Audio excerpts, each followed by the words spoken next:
Good morning, boys and girls. It's Miss Harler here. Today is Monday, April 27th, 2020. I hope you all had a great weekend. It was gorgeous out on Saturday. I really enjoyed spending some time outside and getting out of the house. I hope you were able to enjoy that time with your family as well.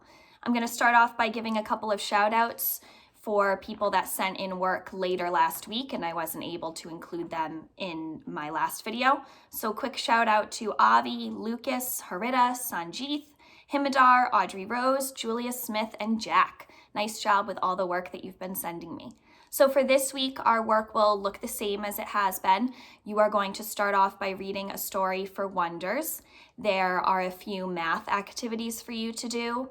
For writing this week, I'd like you to take a look at some of the poems that you've written so far, or if you haven't written one yet, now's your chance to write a poem, and pick through your poems and find one that you really like, and maybe change it up, make sure you have your name on it and a title, edit it, make sure the spelling is all set, maybe an adult at home can help you with that, because next week, not this week, but next week, we are all going to meet on Google Hangouts and share our favorite poem. Each of you is going to share one poem that you've written. So this week, I want you to work on making it perfect. Just do the best you can. And if you haven't written any poems yet, you have all of this week to try out a poem. And on the Google Doc there, we gave you some examples of poems and the different kinds of poems that you can be writing. And as always, we have a new character ed, a new social studies, and a new science assignment for you to work on. And remember, those stay the same Monday through Friday. You only have to do them once. But I'm really excited about the science one this week, so I think you should check that out at some point in the week. So today we would have had art. So Miss Sunday has her website linked on the Google Doc for you to check out. If you've been doing any art or any arts and crafts at home that you'd want to share with me, please take a picture and have mom or dad send it in. And then to end our video today, it's been a while since I've done a read aloud for you. Personally, I'm running out of picture books at my house, but I did find another one that I thought I would share with you. This one's very cute. It's called Library Mouse. I hope that's not backwards for you. It might be. This is called Library Mouse by Daniel Kirk. So I'm going to read, I think it's backwards, so I'm going to read the story to you and then I'll show you the pictures afterwards. This is a nice way to kick off our week together. So this is called Library Mouse.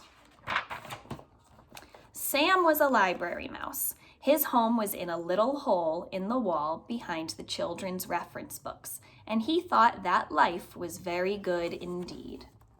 There's our little guy, Sam.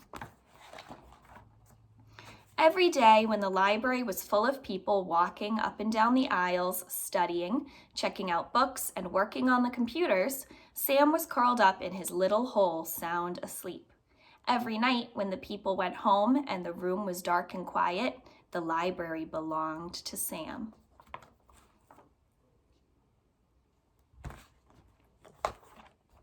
And every night Sam read, and he read, and he read.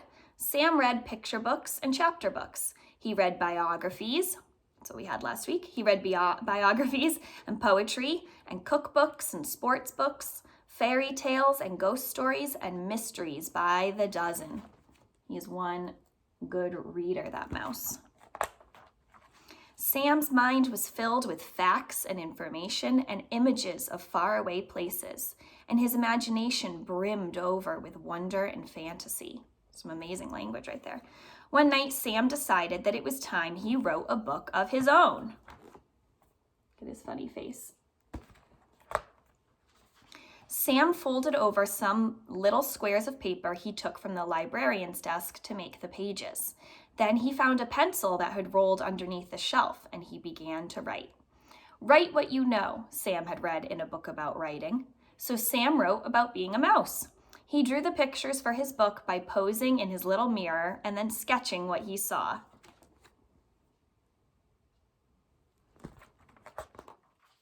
Sam worked very, very hard, and his first book was done. He called it Squeak, A Mouse's Life, and wrote on the cover words and pictures by Sam. He went to the biography/autobiography section of the library, and he tucked his first book onto the shelf. Then he went back to his little hole in the wall and waited. The next afternoon, sunlight streamed in through the library windows. "What's this?" asked a girl whose teacher had sent her to the library to do a book report. "I've never seen anything like this before," said the librarian, and she put Squeak, a mouse's life, on her desk. Later, she showed it to the other librarians.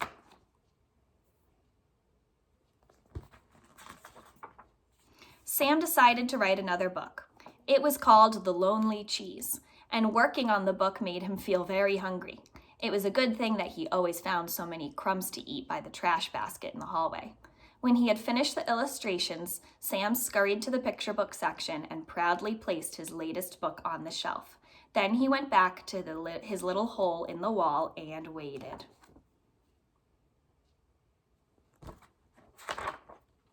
The next morning, sunlight streamed in through the library windows. "What's this?" asked a little boy who was looking for a big book about trucks. "It's another book by Sam," said the librarian. "Just who is this Sam?" she thought to herself, and put The Lonely Cheese on her desk. Later, she showed it to the children at story time. Sam decided to write a chapter book. It was called The Mystery of Mouse Mansion, and it gave Sam goosebumps when he wrote down the scary parts. The full moon was shining down through the library windows when Sam crept over to the mystery section and sneakily placed his book on the shelf. Then he went back to his little hole in the wall and waited. Look at his little outfit there. The next day, sunlight streamed in through the library windows. "What's this?" asked a teenager who was looking for a good, creepy book to read before bed. "We've got to find out who this Sam is," said the librarian. "I'll leave a note on the bulletin board and tell him that I would like to meet our new author." She put The Mystery of Mouse Mansion on her desk, and later she showed it to the writing class that came in after school. That night, Sam found the note. It read, "Dear Sam, all of us at the library have been enjoying your books immensely. We are all wondering who this mysterious Sam really is. Whoever you are, you certainly have a lot of talent. Not everyone has it in them to write even a single book, let alone 3. We think it would be fun to have a Meet the Author Day with you as our special guest. The children would love to hear you read your books and share some of your secrets for writing. Yours truly, Mrs. Forrester, Head Librarian." It's a picture of the letter that he gets. Sam felt very nervous. He was happy that the children at the library liked his books. He was flattered that they wanted to meet him. But mice, as a rule, are very shy when it comes to meeting people. Sam could not understand why people thought that writing and making up stories was so hard. If only they would try, they might find out that writing was really lots of fun. Sam had an idea. He went to the librarian's desk and got some supplies. All night long, he wrote and drew and snipped and folded and stapled his little rectangles of paper into mouse-size books. In the morning, when the librarian opened up the children's room, there was a sheet of paper taped to the door. "Meet the author today," it read. A little girl was the first to see Sam's display, all set up on the front table. "What is this?" she asked. There sat a tissue box with a pair of pencils taped to the sides and a banner stretched across the top. On the banner was written, "Meet the Author," with an arrow pointing down.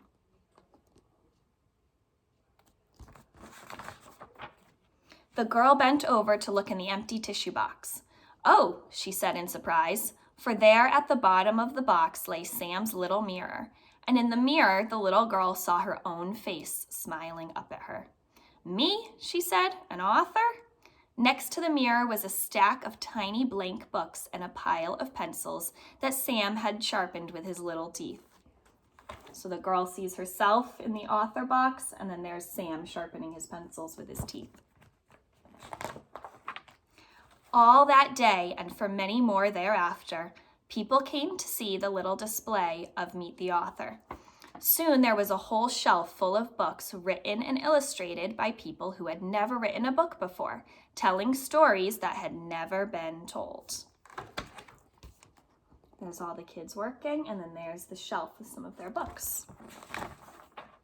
Sam was a library mouse. His home was in a little hole in the wall behind the children's reference books. All that night, Sam sat in his hole, thinking and thinking about the next book he would write. Would it be a mystery, an adventure, a funny book, a true story? There were just so many stories to tell. Aha, he thought, I'll just have to write one of each. Sam picked up his pencil and got to work. And there you go. That was Library Mouse by Daniel Kirk. I hope you enjoyed that. I thought that was a sweet story. Maybe that will inspire you to get going on some of your poems that we can share together next week. I hope you guys have a great day. I miss you lots, and I'm sending you a big hug. I'll talk to you tomorrow. Bye.